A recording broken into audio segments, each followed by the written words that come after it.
ইয়া গফফারু ২১ দিন ৫ ওয়াক্ত নামাজের পরে ৭ বার করে পড়লে কি হয়? ইয়া গফফারু, আমি আবারও বলতেছি, ইয়া গফফারু ২১ দিন ৫ ওয়াক্ত নামাজের পরে ৭ বার করে পড়লে কি হয়? সম্মানিত প্রিয় দ্বীনী ভাই বোনেরা, আজকের ভিডিওটি খুবই গুরুত্বপূর্ণ হতে যাচ্ছে। আপনারা যদি আমার এই চ্যানেলে নতুন হয়ে থাকেন, অবশ্যই আমার চ্যানেলটি সাবস্ক্রাইব করে দিবেন। করে থাকলে অসংখ্য ধন্যবাদ। আসুন আমরা জেনে নিই, ইয়া গফফারু ২১ দিন ৫ ওয়াক্ত নামাজের শেষে ৭ বার করে পড়লে কি হয় নামাজের স্থানে বসে। সম্মানিত প্রিয় দ্বীনী ভাই বোনেরা, আগে আমরা ইয়া গফফারু নামের অর্থটা জেনে নিই। আল্লাহ তাআলার গুণবাচক ৯৯টি নামের এক একটি অর্থ আছে। যেমন ইয়া গফফারু মহা ক্ষমাশীল, অত্যন্ত ক্ষমাশীল। ইয়া সালামু তিনি শান্তিদাতা।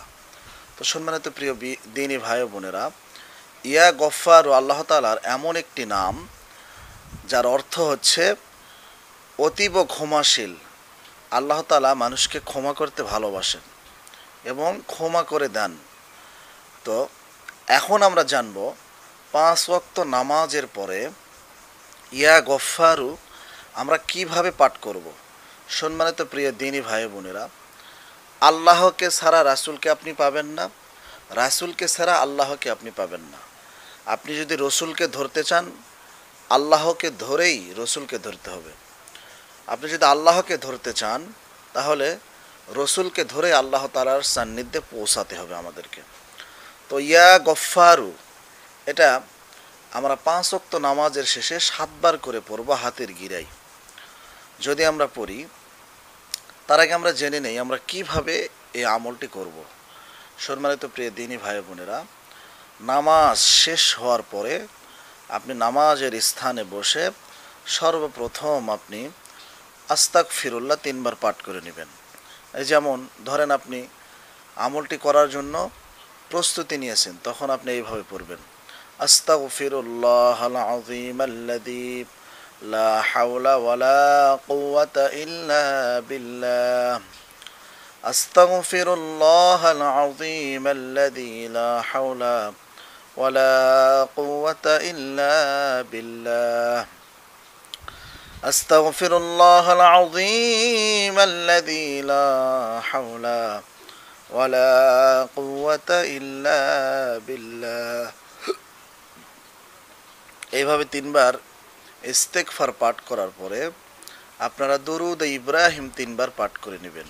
কেউ যদি দরুদ ইব্রাহিম না জানেন, তাহলে জেনে নেবেন এই দরুদের অনেক ফজিলত। যদি না জানেন, তাহলে সাল্লাল্লাহু আলাইহি ওয়াসাল্লাম সাল্লাল্লাহু আলাইহি ওয়াসাল্লাম সাল্লাল্লাহু আলাইহি সাল্লাম পাঠ করার পরে, আর যদি আপনারা দরুদ ইব্রাহিম পারেন, তাহলে এইভাবে পড়বেন, আল্লাহুম্মা সাল্লি আলা মুহাম্মাদ ওয়া আলা আলি মুহাম্মাদ কামা সাল্লাইতা আলা ইব্রাহিম ওয়া আলা আলি ইব্রাহিম ইন্নাকা হামিদুম মাজিদ। আল্লাহুম্মা বারিক আলা মুহাম্মাদিন ওয়া আলা আলি মুহাম্মাদ কামা বারাকতা আলা ইব্রাহিম ওয়া আলা আলি ইব্রাহিম ইন্নাকা হামিদুম মাজিদ। এইভাবে এই দরুদটি ৩ বার পাঠ করার পরে ইয়া গফফারু ইয়া গফফারু ইয়া গফফারু ইয়া গফফারু ইয়া গফফারু ইয়া গফফারু ৭ বার পাঠ করে নেবেন। দরুদে ইব্রাহিম ৩ বার পাঠ করে নেবেন। নেওয়ার পরে আপনারা আল্লাহ তাআলার কাছে ক্ষমা চাইবেন। এখন আমরা জানব ইয়া গফফারু ২১ দিন ৫ ওয়াক্ত নামাজের পরে ৭ বার পাঠ করলে কি হয়। দেখেন, আমরা দুনিয়ার জমিনে কত গুনাহ করে থাকি। আপনি যত বড়ই গুনাহ করেন, আল্লাহ আপনাকে ক্ষমা করে দিবেন। আপনি যত বড়ই গুনাহ করে থাকেন, আল্লাহ আপনাকে ক্ষমা করে দিবেন।